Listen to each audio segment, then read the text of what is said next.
எல்லோருக்கும் வணக்கம் நண்பர்களே. ஒரு நண்பர் சொல்றாரு, ITC share, doctor Reddy share, இந்த 2 ஷேரை மட்டும் நான் வச்சுக்கிட்டு மீதி எல்லாத்தையும் கொண்டு நான் மியூச்சுவல் ஃபண்ட்ல போட்டுறேங்க அப்படின்ற மாதிரி முடிவெடுத்திருக்கார்.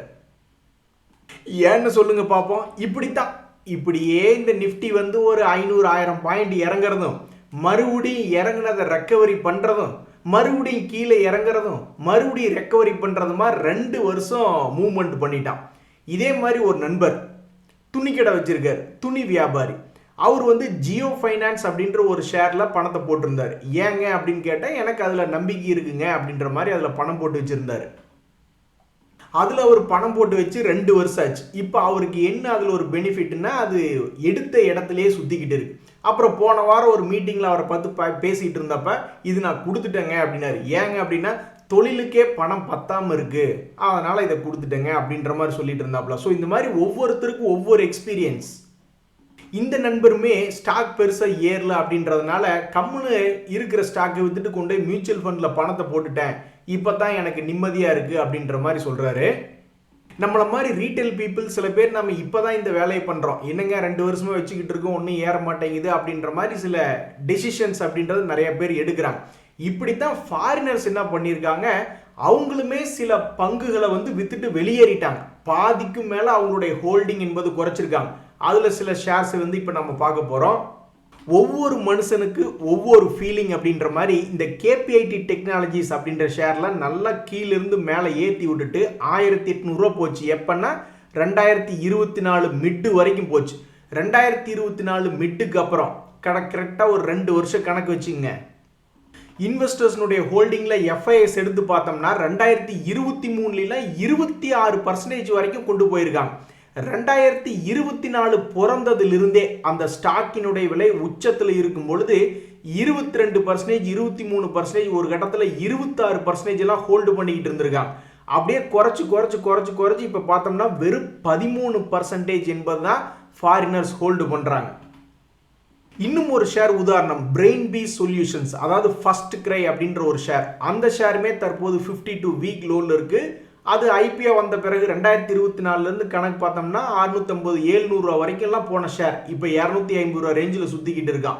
இந்த ஷேர்லையுமே முதல்ல ஒரு 9% பக்கம் ஹோல்டு பண்ணிக்கிட்டு இருந்த எஃப்ஐஸ் இப்போ 3.5% தான் ஹோல்டு பண்ணிக்கிட்டு இருக்காங்க. அதே மாதிரி தான் இந்த ஹெக்ஸாவேர் டெக்னாலஜிஸ், அந்த ஷேருமே தற்போது 52 வீக் லோவில் சுற்றிக்கிட்டு இருக்கு. இந்த ஷேர்லையுமே தன்னுடைய ஹோல்டிங் பர்சன்டேஜ் 16% வச்சுக்கிட்டு இருந்தாங்க. இப்போ 4% தான் இந்த ஃபாரினர்ஸ் என்பது வச்சிருக்காங்க. பொதுவாக ஃபாரினர்ஸும் டிஐஸும் தங்களுடைய ஹோல்டிங் பர்சன்டேஜை இறக்குறதும் மறுபடியும் ஏற்றுறதும் மறுபடியும் இறக்குறதும் இந்த மாதிரி நடக்கக்கூடிய விஷயங்கள் தான். அதனால ஒவ்வொரு மனுஷனுக்கும் ஒவ்வொரு ஃபீலிங் அப்படின்ற மாதிரி எஃப்ஐஎஸ் வந்து ஏதாவது ஒரு காரணத்தை வச்சிருப்பாங்க, இந்த மாதிரி ஸ்டாக்ஸ் எல்லாம் வித்துட்டு வெளியே வரணும் அப்படின்ட்டு. அதே மாதிரி நம்ம நண்பர் வந்து ஐடிசி, டாக்டர் ரெட்டி போன்ற ஷேர்களை மட்டும் வச்சுக்கிட்டு மற்ற ஷேர்ஸில் வித்துட்டு கொண்டு போய் மியூச்சுவல் ஃபண்டில் போட்டுட்டு அவர் பாட்டுக்கு எனக்கு நிம்மதியை தேடி நான் போகிறேன், இப்போதான் எனக்கு கண்ணே பளிச்சுன்னு தெரியுது அப்படின்ற மாதிரி சொல்றாரு. உண்மைதான், ஸ்டாக் மார்க்கெட்டில் பல பொசிஷன்கள் இருக்கும் பொழுது ஏதாவது சில பொசிஷன்களை குறைக்கும் பொழுது நம்மளுக்கு கண்ணே சில நேரங்களில் பளிச்சுன்னு தெரியும், சில தெளிவு பிறக்கும். அந்த மாதிரி தான் இந்த நண்பருக்கு உண்டான எக்ஸ்பீரியன்ஸ். நண்பர்களே, ஸ்டாக் மார்க்கெட்டில் வேற என்ன செய்தி அப்படின்னு பார்த்தீங்கன்னா, இந்த டிராவல் ஃபுட் அப்படின்ற ஷேர் வந்து சமீபத்தில் ஐபிஓவாக வந்த ஷேர் தான். இந்த டிராவல் ஃபுட் சர்வீசஸ் வந்தப்போலாம் இதில் ஏதாவது பெருசாக, அதாவது ரொம்ப ஹை ரேஞ்ச் செக்டரில் சர்வீஸ் பண்ணக்கூடிய ஷேர்ஸ் எல்லாம் வந்து பெருசாக ஏறுறது இறங்குன்னு ஏதாவது ஒரு பெரிய வேலையை பண்ணிக்கிட்டு இருப்பாங்க. ஒரு உதாரணத்துக்கு இந்த பாஸ்போர்ட் சர்வீஸ் பண்ணி தர ஷேர்கள், ஏர்போர்ட் ரிலேட்டடான ஷேர்கள்லாம் வந்து ரொம்ப அப்படியே பவுஸாக வந்து இறங்குவாங்க. அதுக்கப்புறம் அதனுடைய வால்டிலிட்டி ரொம்ப ஓவராக அடிக்கிட்டு இருக்கும். அப்படிதான் இந்த டிராவல் ஃபுட் அப்படின்ற ஷேர் ப்ரைஸ்னுடைய ஐபிஓ வந்து 1100 ரூபாய் அப்படின்ற வந்து சமீபத்தில் ஒரு 1.5 வருஷமாகவே மார்க்கெட் சரியில்லை.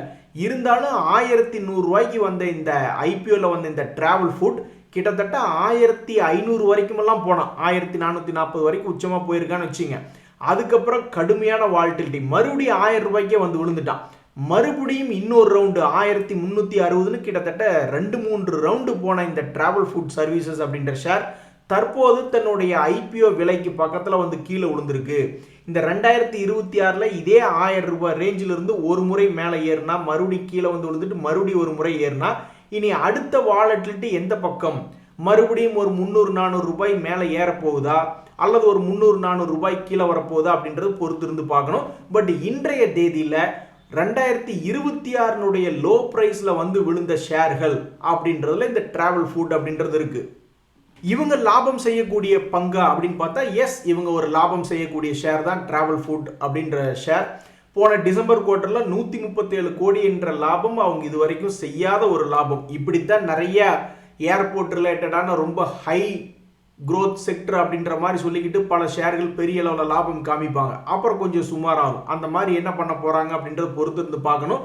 ஸோ இந்த மார்ச் ரிசல்ட்ஸ் என்பது இன்னும் வரல. இவங்களுடைய ரிசல்ட் என்பது ஜூன் மாதம் ஸ்டார்டிங்கில் வருது. ஸோ கிட்டத்தட்ட ஒரு 10 நாள் இருக்கக்கூடிய இந்த நேரத்தில் அந்த 10 நாள் அந்த ரிசல்ட் வரக்கூடிய நாளை நெருங்கும் பொழுது இந்த ஷேரினுடைய மூவ்மெண்ட் எப்படி இருக்கும் அப்படின்னு பார்க்கறதுக்கு ரொம்ப ஆவலாக இருக்கு. நண்பர்களே, இன்னொரு மிக முக்கியமான தகவல் என்னன்னா, இந்த ஹட்சன் அக்ரோ அப்படின்ற ஷேர் வந்து இப்போ இல்லை, 2022 இருந்தே அவன் மிகப்பெரிய ஒரு வாலட்டிலிட்டியான ஷேர். என்ன சமீபத்தில் வந்து அவனுடைய வாலட்டிலிட்டி, அவனுடைய மூவ்மெண்ட் என்பது கொஞ்சம் குறைஞ்சு வந்திருக்கு. எப்படி நடந்திருக்கு அப்படின்னு பார்த்தீங்கன்னா, இதுக்கு முன்னாடி அவன் 2021 இருந்தே நீங்கள் பார்த்தீங்கன்னா ஆல்மோஸ்ட் ஒரு 100% ஏறுறது, அப்புறம் மறுபடியும் ஒரு 50% பக்கம் இறங்கிடுறது, அப்புறம் மறுபடியும் ஆல்மோஸ்ட் ஒரு 60% எல்லாம் ஏறுறது, அப்புறம் 30% இறங்குறது அப்படின்னு அவனுடைய பர்சன்டேஜுகளை வந்து படிப்படியாக குறைச்சிக்கிட்டே வந்துட்டான். மார்க்கெட்டில் நல்ல முதல்ல மூவ்மெண்ட் இருந்தது. ஸோ இந்த 2026 தான் ரொம்ப மோசமாக ரொம்பவுமே குறுகிவிட்ட ஷேர் பிரைஸ் மூவ்மெண்ட் கொண்ட ஷேர்களில் இந்த ஹட்சன் அக்ரோ அப்படின்றது இருக்கு. ஸோ இப்படி இருக்கக்கூடிய நேரத்தில் இந்த ஷேரினுடைய சமீபத்திய ரிசல்ட்டுகள் அப்படின்னு பார்க்கும்பொழுது ஒரு மாதிரி லாபத்தை ஸ்டாண்டர்ட் பண்ணியிருக்காங்க. இதெல்லாம் ஒரு காலத்தில் 130 கோடி 140 கோடின்னு லாபத்தை காமித்து கொண்டிருந்த பங்குகள் இப்போ வெறும் 61 கோடி 51 கோடின்னு தான் காட்டுறாங்க. இத்தனைக்கு சேல்ஸ் எல்லாம் ஓரளவுக்கு ஸ்டாண்டர்டாக நிறுத்தி வச்சுட்டாங்க. பட் இருந்தாலும் ஆப்ரேட்டிங் ப்ராஃபிட் மார்ஜினில் தொடர்ந்து கம்மியாகிட்டே வந்துக்கிட்டு இருக்கு. இப்போல்லாம் பெருசாக நிறைய கார்பரேட் கம்பெனினால மார்ஜினே வைக்க முடியலைங்க, சேல்ஸ் பண்ணிடுறான், எல்லாம் தர ரேட்டுக்கு வியாபாரம் பண்ணிக்கிட்டு இருக்காங்க. எங்கே போனாலும் காம்படிஷன். என் ஃப்ரெண்டு ஒருத்தன் பெங்களூரில் வேலை பார்த்துட்டு இருக்கான், பெரிய போர்டு மெம்பராக கூட இருக்கான் பெரிய கம்பெனியில். அவன் சொல்கிறான், மச்சி ஊரில் ஒரு 10 மாடு வாங்கி விட்டுட்டேன்டா. ஏன்டா அப்படின்னு கேட்டால் அது ஒரு சைடு இன்கமாக வந்துக்கிட்டு இருக்குமில்ல அப்படின்றான். அது மாதிரி இப்போ நம்ம வீதியிலேயே நம்ம என்ன போய் பிராண்டட் இதாக வாங்கிக்கிட்டு இருக்கோம். ஸோ சமீபத்திய Q4 ரிசல்ட்ஸில் என்ன நடந்திருக்கு அப்படின்னு பார்த்தோம்னா, பல்வேறு ஷேர்களுடைய சேல்ஸ் என்பது இம்ப்ரூவ்மெண்ட் எல்லாம் காமிச்சிருக்காங்க. இருந்தாலும் ப்ராஃபிட் மார்ஜின் நிறைய பேர் தர ரேட்டுக்கு வியாபாரம் பண்ணிக்கிட்டு இருக்காங்க. ஸோ சமீபத்தில் ரிசல்ட் சீசனில் நிறைய முக்கியமான ஷேர்களுடைய ரிசல்ட் வந்திருக்கு. இந்த ரிசல்ட் சீசன் ஸ்டார்ட் பண்ண சமயத்தில் நிறைய ஷேர்கள் 10% 15% ஏறிச்சு, 20% எல்லாம் ரிசல்ட் இம்பேக்ட்னால பெரிய கம்பெனிலாம் ஏறிச்சுலாம் பார்த்துக்கிட்டு இருந்தோம். இப்போ சமீபத்தில் வந்திருக்கக்கூடிய ஷேர், அதுலேயும் டிஃபென்ஸ் செக்டரில் டாப் லீட் BL அப்படின்ற ஷேர். ஸோ இந்த பாரத் எலக்ட்ரானிக் ஷேர் வந்து இன்னைக்கு ரிசல்ட்டினுடைய இம்பேக்ட்னால பாவம் 3% இறங்கி தான் இருக்குது. இத்தனைக்கு அவங்க வெளியிட்டிருக்கக்கூடிய ரிசல்ட்டில் பார்க்கும்போது லாபம் என்பதெல்லாம் குறையவே இல்லை. 2226 கோடி என்பது அவங்க இந்த ஜில்லாலேயே இந்த கடந்த 2-3 வருஷங்களில் அவங்க செய்யாத ஒரு லாபம் 2226 கோடி என்பது. பட் இருந்தாலும் மார்க்கெட்டினுடைய எதிர்பார்ப்பு ரொம்ப ரொம்ப ஜாஸ்தியாக இருந்திருக்கு. 10ல் நீங்கள் கொடுத்தது எங்களுக்கு 10ல் பெருசாக செய்வீங்கன்னு நாங்கள் பார்த்துக்கிட்டு இருந்தோம், ஆனால் நீங்கள் டெலிவரி பண்ணது 10ல் அப்படின்னு சொல்லி 3% இறக்கி விட்டாங்க இன்றைக்கி மார்க்கெட்டில். நண்பர்களே, சமீபத்தில் பெரிய கம்பெனி ஆனால் லாஸ் மேக்கிங் ரிசல்ட் கொடுத்து நீங்கள் நிறைய பார்த்துருக்கவே மாட்டீங்க. இப்போவும் நம்ம கார்பரேட் கம்பெனிலாம் நல்லா தான் லாபம் பண்ணிக்கிட்டு இருக்கான். ஃபர்ஸ்ட் டைம் நான் வந்து ஜி என்டர்டெயின்மெண்ட் அப்படின்ற ஷேர் எவ்வளவு பிரச்சனைகள் இருந்தாலும் அடிக்கடி லாபத்தையே தொடர்ந்து கொடுத்து கொண்டு இருந்த ஒரு பங்காக ஆல்மோஸ்ட் 2023 செப்டம்பர் குவார்ட்டர்லேருந்து ப்ராஃபிட்னே கொடுத்துக்கிட்டு இருந்தாங்க. இப்போ போய் எடுத்து பார்க்கும்போது 104 கோடி லாஸ் அப்படின்ற மாதிரி கொடுத்துருக்காங்க. ஏற்கனவே இந்த ஷேரை வச்சிருக்கிறவங்களாம் நொந்து போய் தான் கொண்டிருக்காங்க. ஏன்னு சொல்லுங்க பார்ப்போம். அது ஒரு காலத்தில் 2020 என்ன விலை இருந்ததோ அந்த விலைக்கே வந்து விழுந்துடுச்சு. இந்த தலைவலி இருக்கிறதுனால தான் இப்படி பல நண்பர்கள் வந்து முக்கியமான ஷேர்களை வச்சுக்கிட்டு மற்றதெல்லாம் வித்துட்டு கொண்டு போய் மியூச்சுவல் ஃபண்டில் போட்டுட்டு இப்போ தாங்க எங்களுக்கு நிம்மதியாக இருக்குது. ஸோ இதெல்லாம் தான் காரணங்கள் ஏன் பல பேர் இந்த மாதிரி சில ஸ்டாக்குகளை விற்றுட்டு கொஞ்சோண்டு முக்கியமான ஸ்டாக்குகளை வச்சுக்கிட்டு கான்சென்ட்ரேட்டட் போர்ட்ஃபோலியோன்னு சொல்லுவாங்க, அவங்களுக்கு எது கான்ஃபிடன்ஸ் இருக்குது அப்படின்ற மாதிரி சில ஷேர்களை வச்சுக்கிட்டு மற்றதெல்லாம் கொண்டு போய் மியூச்சுவல் ஃபண்டில் போட்டு பல பேர் இப்படி பண்ணிக்கிட்டு இருக்காங்க.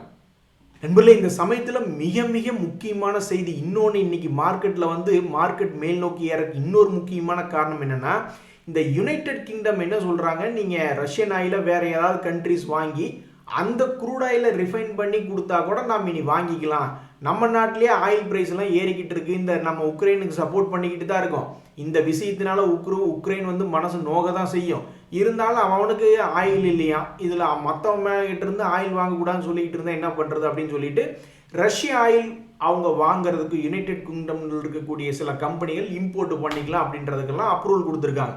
இது இன்னொரு அட்வான்டேஜ் நம்மளுக்கு என்னென்னா, இதையை நம்ம காரணமாக சொல்லி, ஏப்பா யுனைடெட் கிங்டம் அவ்வளோ பெரிய நாடு, உங்களுடைய நேச நாடு, அவங்களாலேயே தாக்கு பிடிக்க முடியல, எங்ககிட்ட எல்லாம் பாருங்கள் எத்தனை கோடி மக்கள் இருக்காங்க. ஸோ அடுத்த வாரம் அமெரிக்காவின் செக்ரட்டரி ஆஃப் ஸ்டேட் வரும்பொழுது நம்ம இதெல்லாம் காரணம் காமிச்சு நீங்கள் எங்களையும் ரஷ்யாவில் வாங்கறதுக்கு உண்டான சேங்ஷனை தூக்குங்க அப்படின்ற மாதிரி நம்ம பேசினோம்னா நம்மளுக்கு உண்மையிலே இது ஒரு அட்வான்டேஜான பாயிண்ட்.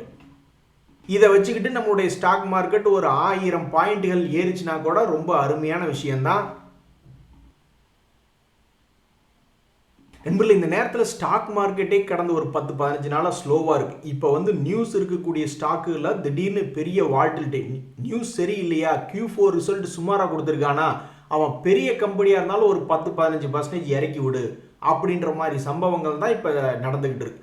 ஸோ இப்போ இந்த பாரத் டைனமிக்ஸ் லிமிடெட் அப்படின்ற ஒரு ஷேர் ஏற்கனவே ஹைலி வாலட்டிலிட்டியான ஸ்டாக் தான். இந்த வருஷம் அவன் இன்னும் வால்டிலிட்டி காமிக்கல. 2025 வால்டிலிட்டி காமிச்சிட்டான், 2024 காமிச்சிட்டான், இன்னும் 2026 இன்னும் காட்டல. சார் எப்போ காட்டுவீங்க உங்களுடைய வால்டிலிட்டியை அப்படின்ற மாதிரி ரொம்ப சென்டர் பாயிண்ட் இருக்கக்கூடிய இந்த பிடிஎல்ல வந்து என்ன செய்தி வந்திருக்கு மார்க்கெட்டில் அப்படின்னு பார்த்தீங்கன்னா, 28 மே அவங்களுடைய போர்ட் மீட்டிங் நடக்குது. இது வந்து எதுக்குன்னா அவங்களுடைய ரிசல்ட்ஸ் அண்ட் டிவிடெண்ட் அனௌன்ஸ்மெண்ட் பற்றி அப்படின்ற ஒரு முக்கியமான தகவலை வெளியிட்டிருக்காங்க. ஸோ 2026 இது ஒரு பசு மாதிரி இருக்குது. இது புலியாக மாறுமா இல்லை எருமை மாடு மாதிரி அப்படியே ஒரே இடத்துல நிற்குமா, என்ன ஆகும் இந்த ஸ்டாக்கினுடைய விலை அப்படின்றது பொறுத்திருந்து தான் பார்க்கணும். ஆனால் ஒன்று, இந்த ஸ்டாக்கை வச்சிருக்கிறவங்க 2 வருஷம் நல்ல வாலட்டிலிட்டி பார்த்துருக்காங்க. இந்த வருஷம் வாலட்டிலிட்டி அந்த ஸ்டாக் ப்ரைஸ் காட்டலினா கொஞ்சம் ஏமாற்றமாக தான் இருக்கும் அவங்களுக்கு. அதாவது நண்பர்களே, செக்டர்லேயே க்ரோத் இல்லை, அது போன்ற செக்டரில் இருக்கக்கூடிய ஸ்டாக்குகள் எடுத்து வச்சுக்கிட்டு என்ன எங்களுக்கு பெருசாக வால்டிலிட்டி வரலையே அப்படின்னு எதிர்பார்க்கறது ஒரு நியாயம் இல்லாத செயல் அப்படின்ற மாதிரி தான் மார்க்கெட்டில் யோசிப்பாங்க. மார்க்கெட்டில் இப்போதைக்கு எதில் நியூஸ் இருக்குது, க்ரூட் ஆயில் நியூஸ் இருக்குது, டாலருக்கு எதிராக இந்திய ரூபாய் வீழ்ச்சி அடைஞ்சிட்டதுனால ஐடி ஸ்டாக்குகளில் செய்திகள் இருக்குது, அதே மாதிரி கோல்டு ஏறி இறங்கிட்டு இருக்கிறதுனால கோல்டு ரிலேட்டடான கம்பெனிகளில் செய்தி இருக்குன்னு ரொம்ப ஃபோக்கஸ்டாக தான் சில செக்டர்களில் இப்போதைக்கு நியூஸ் இருக்குது. ஸோ நியூஸ் இல்லாத செக்டர்கள் வந்து ஸ்ட்ராங்காக இருந்தால் மேல் நோக்கி வருவான், ஸ்ட்ராங் இல்லைன்னா சுமார் அப்படின்ற மாதிரி தானே ஒரு ஜென்ரல் லாஜிக்கே. அப்படி தான் இந்த அஸ்ட்ரால் மற்றும் சுப்ரீம் இண்டஸ்ட்ரீஸ் போன்ற ஷேர்கள். இப்போ இந்த அஸ்ட்ரால் அப்படின்ற ஷேர் என்ன ப்ரைஸில் இருக்குது, அவன் 52 வீக் லோவில் சுற்றிக்கிட்டு இருக்கான். 2025 அவன் பெருசாக சம்பாரிச்சு தரவே இல்லை. 2023, 24 நல்லா படம் எடுத்து ஆடி இருக்கான். பட் 25, 26 ஒன்றும் பெரிய விஷயம் இல்லை. அதே மாதிரி தான் இந்த சுப்ரீம் இண்டஸ்ட்ரீஸ், அதுவும் 2024 மார்க்கெட் புல்ரன்ல இருந்தப்ப அவன்லாம் 6400 போனவன். அப்புறம் 2025 26 பெருசாக மூவ்மெண்ட் இல்லை. பட் 2025 கம்பேரிட்டிவாக அவனுக்கு இவன் இன்னுமே பெரிய அளவில் வால்டிலிட்டி என்பது காமிச்சிருக்கு. ஸோ 2 பேருமே பிளாஸ்டிக் ப்ராடக்ட்ல இருக்காங்க. இந்த அஸ்ட்ரால் வந்து சமீபத்தினுடைய மார்ச் குவார்டர்லி ரிசல்ட்ஸில் நல்லா அருமையாக திறமையாக 213 கோடி லாபம் என்பது காமிச்சிருக்காங்க அஸ்ட்ரால். அதே சமயம் சுப்ரீம் இண்டஸ்ட்ரீஸ் அவங்க வந்து லீடர் இந்த செக்டரில், அவங்க 434 கோடி லாபம் காமிச்சிருக்காங்க. ஸோ லாபம் காமிச்சதுக்கு அப்புறமாவது ஏதாவது நீங்கள் வேலையை செய்வீர்களா மாட்டீர்களா அப்படின்ற ஒரு கேள்வி தான் தற்போதைக்கு மார்க்கெட்டில் போயிட்டு இருக்கு. பெரிய அளவில் வால்யூம் என்பது தற்போது வரைக்கும் இந்த அஸ்ட்ரால் போன்ற ஷேரில் நடக்கல. அதே மாதிரி சுப்ரீம் இண்டஸ்ட்ரீஸ் அப்படின்ற பங்குலையும் இப்போ வரைக்கும் எப்போ உங்களுக்கு பர்ஃபார்மன்ஸ் காமிச்சாலும் பெருசாக வால்யூம் போட மாட்டிங்களா? இதுக்கு முன்னாடி இது பெரிய கம்பெனி சுப்ரீம் இண்டஸ்ட்ரீஸில் மட்டும் எப்போ போன வருஷம் அக்டோபர் மாதத்தில் மிகப்பெரிய ஒரு வால்யூம் என்பது நடந்திருக்கு. அப்போ எங்களுக்கெல்லாம் எப்போதான் ஒரு வால்யூம் என்பது அதிகமாக நடக்கும், ஒரு இன்ட்ரெஸ்ட் என்பது ஸ்டாக் மார்க்கெட்டில் வரும், டிமாண்ட் என்பது வரும் அப்படின்ற மாதிரி இது போன்ற ஷேர்கள்லாம் யோசிச்சுக்கிட்டு இருக்கோம். சரி நண்பர்களே, இன்னைக்கு காலையில பயந்துகிட்டே இருந்தோம் கிஃப்ட் நிஃப்டி பார்த்துட்டு. ஆனா மார்க்கெட் வந்து ஒரு கிரேட் ரெக்கவரி தான். இருந்தாலும் உங்ககிட்ட ஃபினிஷிங் அந்த மொமெண்டம் இல்லையேப்பா. தொடர்ந்து ஏறினா தானே ஆகும். ஏறிவிட்டு அப்படியே இறங்குனா அப்புறம் எப்படி அப்படின்ற மாதிரி இன்னைக்கு ஏதோ ஒரு சின்ன சந்தோஷம், இறங்குனது கொஞ்சம் ரெக்கவரி பண்ணி காமிச்சிட்டான். இன்னொன்று என்னன்னா, நரேஷ்னு ஒரு நண்பர் வந்து இதுக்கு முன்னாடி என் பிரச்சனையே நான் வந்து ஐடி ஷேரில் ரொம்ப கான்சென்ட்ரேட்டடாக பூராத்தையும் ஐடி ஷேரை வாங்கி வச்சுட்டேன் அப்படின்னு ஒரு சில நாட்களுக்கு முன்னாடி கமெண்ட் போட்டிருந்தார். இப்போல்லாம் சந்தோஷமாக இருப்பார்னு நினைக்கிறேன். ஏன்னா கடந்த 2 நாட்களாக ஐடி ஸ்டாக்குகள் கொஞ்சம் ஓரளவுக்கு பெட்டராக இருந்தது. இந்த சமயத்தில் கடைசி தகவலாக இந்த ஈரான் வார்னுடைய தகவல் என்ன, குளோபல் ஸ்டாக் மார்க்கெட்டை அது எப்படி ஆட்டி வைக்கும்னா, அது வந்து இடிச்ச புலி மாதிரி ஒரே இடத்துல தான் இருக்குது. ஒரு குரூப் வந்து க்ரூட் ஆயில் வந்து இனி வேகமாக இறங்கும் அப்படின்னு ஒரு நியூஸ் வெளியிடுறாங்கன்னு வச்சுங்க. உடனே ஆப்போசிட் பார்ட்டி என்ன நினைப்பாங்க, இவன் ஏற்கனவே 3700 டிரான்சாக்ஷன் பண்ணவன், இவன் க்ரூட் ஆயில் இறங்கும் அப்படின்னு சொல்கிறான்னா அப்போ இவனை ஏற்றி விட்டுறணும், சண்டையை நிறுத்தக்கூடாது அப்படின்ற மாதிரி அந்த ஆப்போசிட் பார்ட்டி ஏதாவது யோசிக்கிறாங்களா? அல்லது உங்கள் 2 பேர்த்துக்குள்ள என்னதாயா பிரச்சனை? உங்கள் சண்டையில் நாங்கள் அடி வாங்கிக்கிட்டு இருக்கோம், எங்கள் ஸ்டாக் மார்க்கெட் இறங்கி கிடக்குதே. பார்த்தீங்கள, பல பேர் வந்து ஸ்டாக்குகளை விற்றுட்டு பேசாமல் கொண்டு போய் மியூச்சுவல் ஃபண்டில் போட்டுட்டு நாங்கள் நிம்மதியாக உட்காந்துக்கிறோன்ற நிலைமைக்கு நீங்கள் கொண்டு வந்து விட்டுருக்கீங்க. எப்போயா உங்கள் ஆட்டத்தை நிறுத்துவீங்க அப்படின்ற நிலைமை தான். இன்றைய தகவல் அனைத்து உங்களுக்கு உதவியாக எனக்கு மகிழ்ச்சியா. ரொம்ப நன்றி, வணக்கம்.